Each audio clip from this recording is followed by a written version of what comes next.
Good morning and welcome to News Plus, everyone. I'm Mark Seagraves. Today, we devote our entire show to the history of the DC Police Department. For more than 150 years, the Metropolitan Police Department has been protecting the nation's capital.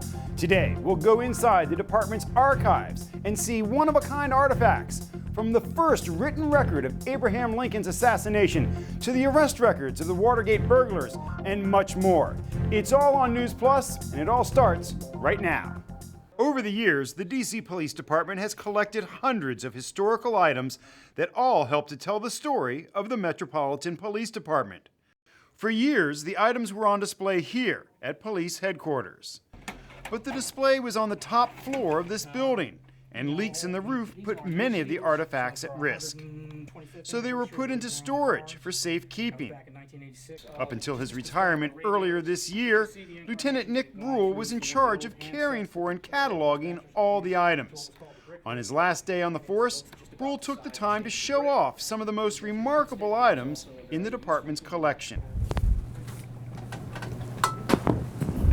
So this is a lot of the things that were in the police museum upstairs. I folded down into here. You can step on in. We store, like I said, I don't throw anything out and keep whatever I can.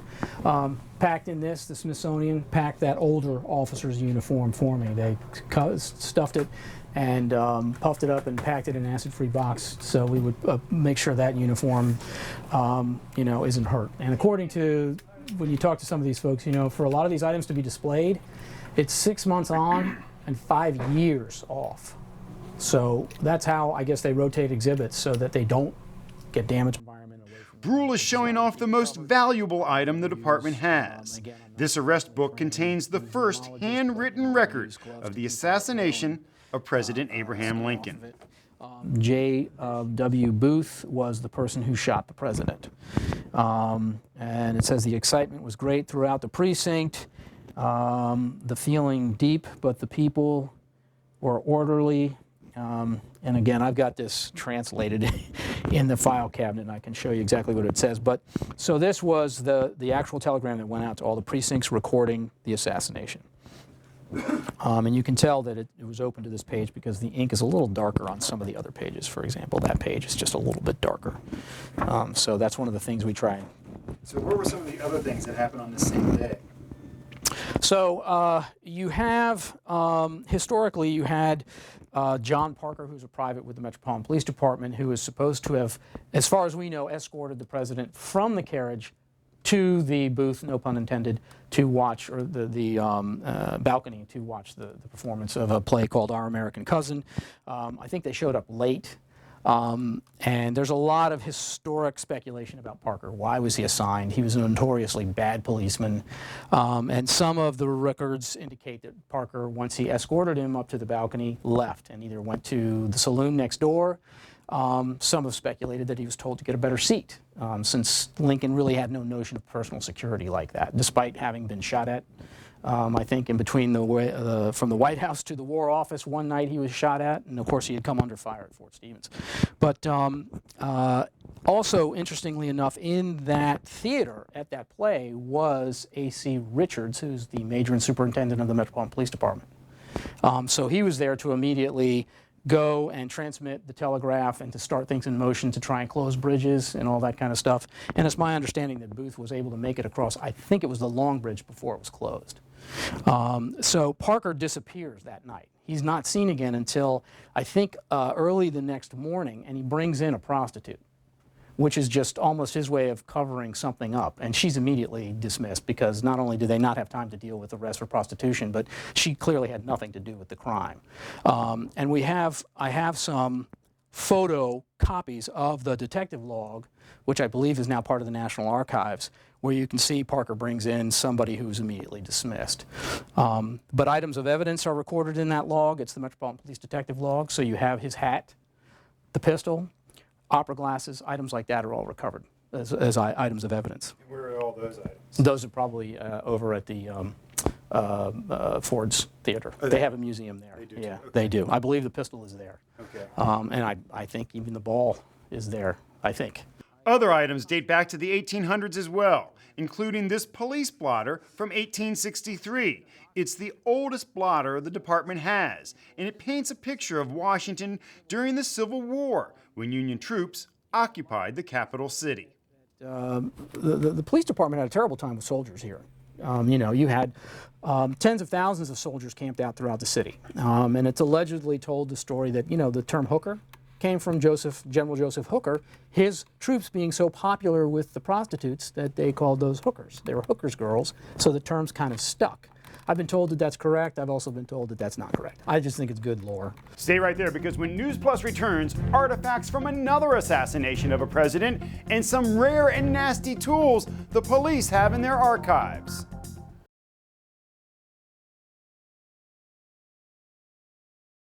Welcome back to NewsPlus, everyone. If you're just joining us, we're devoting our entire show this week to the history of the DC Police Department. NewsPlus got a rare, behind-the-scenes look at the treasure trove of artifacts that make up the department's collection. Currently, they're being kept in an old telephone closet and an overflowing office. Among the items are these stamps, once used on police reports to indicate the manner of murders being investigated. A reminder that not too long ago, abortion was considered a form of murder in the district. It was a shooting, it was a stabbing, it was a release case, meaning it happened in another jurisdiction, because sometimes you get called to hospitals and there's somebody in there and you find out, well, he was shot in Prince George's County, or it was a traffic death. So you had a number of different ways: overdose, industrial accident. So the clerk who was managing what we call the death book, or the homicide book, would be able to stamp that type of death on there, or whatever the case may be. Now the one that jumps out is abortion. Abortion, right? Yeah. Is that because back in the day it was against the law? Yeah, it was against the law, and that was a charge. So anybody who performed an abortion would be charged with abortion. So what is this huge book here? This is an arrest book. So again, I keep saying back in the day. That's probably a bad phrase, but it was on a turnstile because the arrest book was public. So a reporter like yourself would come in, and that was back when precincts, when you walked in, there was an elevated level where usually a sergeant or a station clerk sat. The book was designed to swivel, so once you're done being arrested, you could either sign for your property or sign out, or someone like you could come in and inspect the book. So this is an old arrest book, but not that old. It's from 1989. I actually have a couple of arrests on here. And this was in the CID, which is the Criminal Investigations Division, the CID Desk Lieutenant's Office.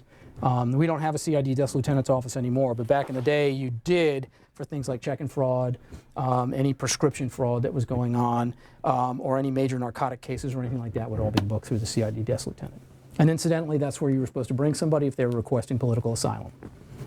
Yeah. How often did that happen? Not as long as I've been here, and I think they go to different. I think the State Department handles that quickly. Yeah. So that's pretty much it. The old assignment board, which takes you back to Chief Murray.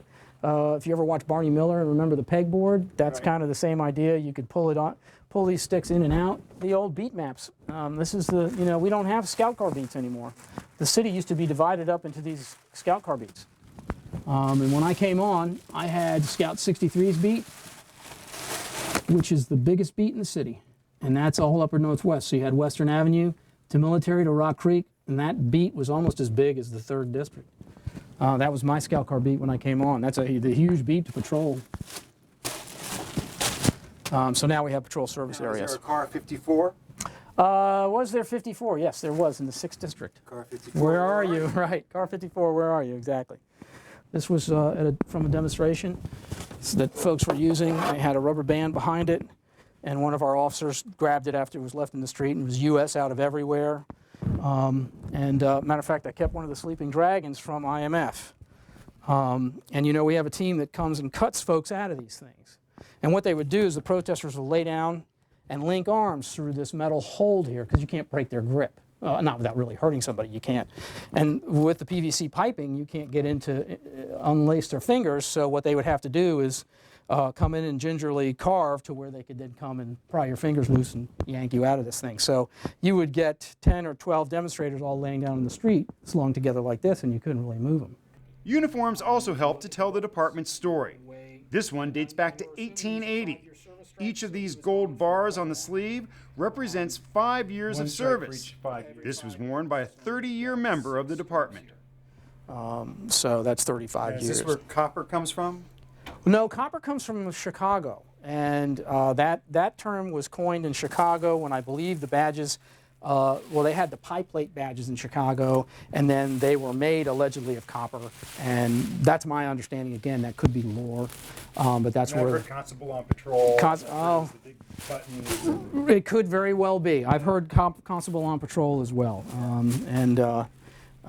there's some other lore that obviously can't be published, but if you're familiar with the word that,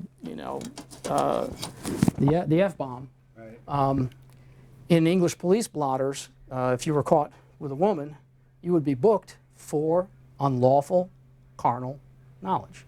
Mm-hmm. So you can imagine a constable bringing somebody in saying, man, I caught him, in the back, or whatever. Yeah. So Nice. I've been told that it's not from that. It's from a German word called Fuch or something, but Right. the lore is that that's where the word came from. So I like the lore. Again, I like the lore better.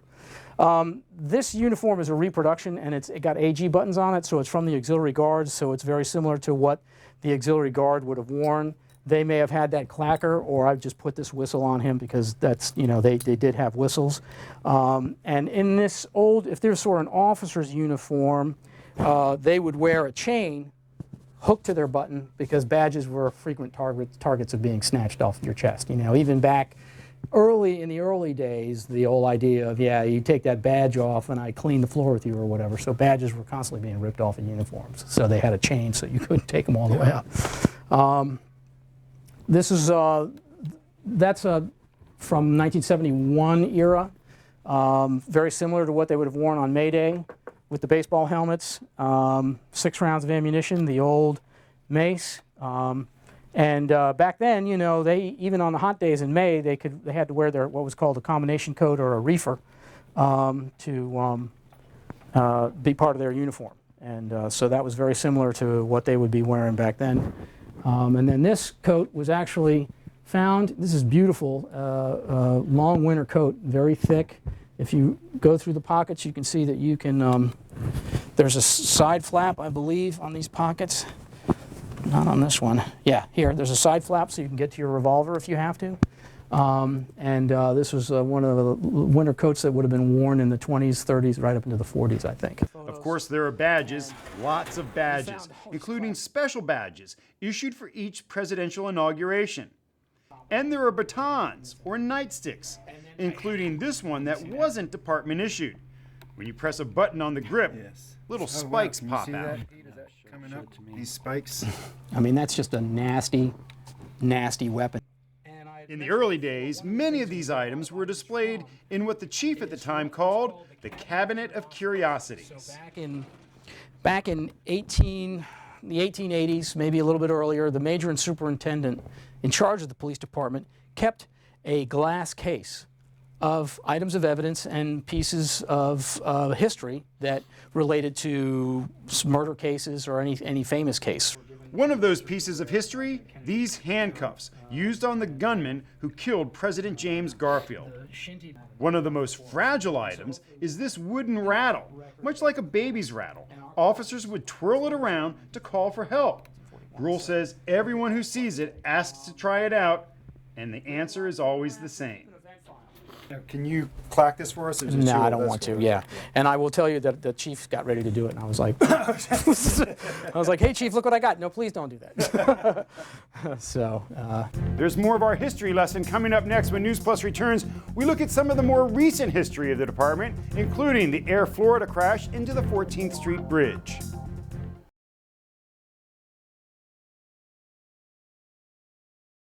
Welcome back to NewsPlus. I'm Mark Seagraves. Now we continue our exclusive look inside the historic archives of the D.C. Police Department. The botched break-in at the Watergate Hotel back in 1972. The department still has several items related to that day, many on display in a glass case in this hallway at police headquarters.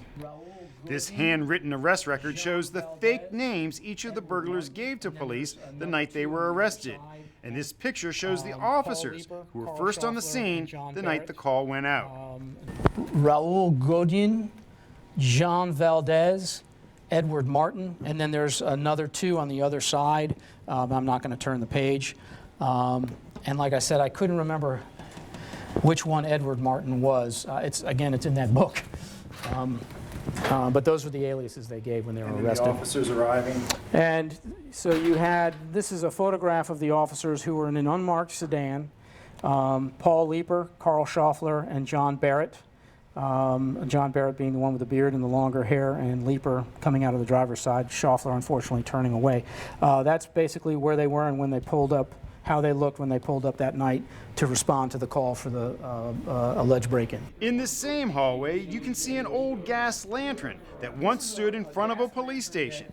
I don't know where it stood, but it would have been out in front of the precinct, almost like those globes you would see in all those old TV shows where the police station was. They had huge globes. Very similar, you'd have a gas light standing in front of the police station. And green used to be the international color for a police station. People would know if there was a green light out there, that was generally a police station.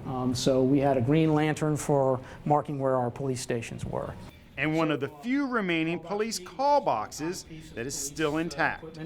Would come in and a patrolman would unlock the box, and then he would pick up the phone, and as the receiver clicked up, a light would go on in the precinct where the phone was wired to, and they would know exactly where he was. And he used to have to call in on the hour, the top of the hour, or on the half, and report his position. And you should never call from the same box twice, otherwise the patrol signal systems sergeant knows you haven't moved. So the idea was to patrol your beat and call from different call boxes. One of the greatest memories that policemen have is having to get a prisoner to the box to call for the transport. And a lot of people literally had to fight with their prisoners, getting them to the box and manhandling them while trying to call for help. And there are some rather gruesome items in the collection as well. This front page picture from the Washington Post in 1950 shows the dead body of one of the men who tried to assassinate President Harry Truman at the Blair House, right across from the White House. And these pictures are from the Air Florida crash into the 14th Street Bridge in 1982 that killed 78 people. Many of the pictures just too graphic to show. So I remember back at the academy, they had a video of it, and it was a very hard thing to watch because those people were being pulled from the water and frozen, with their ties still on, pens in their pockets, just kind of a very eerie feeling watching all that. And of course, that same day, Metro had its first fatal accident, that very same day. Stay right there, more of News Plus right after this.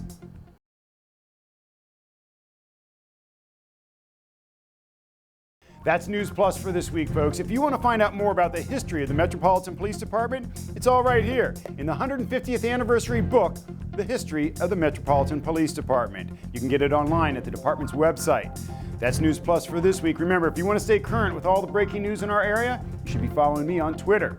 We'll see you next week.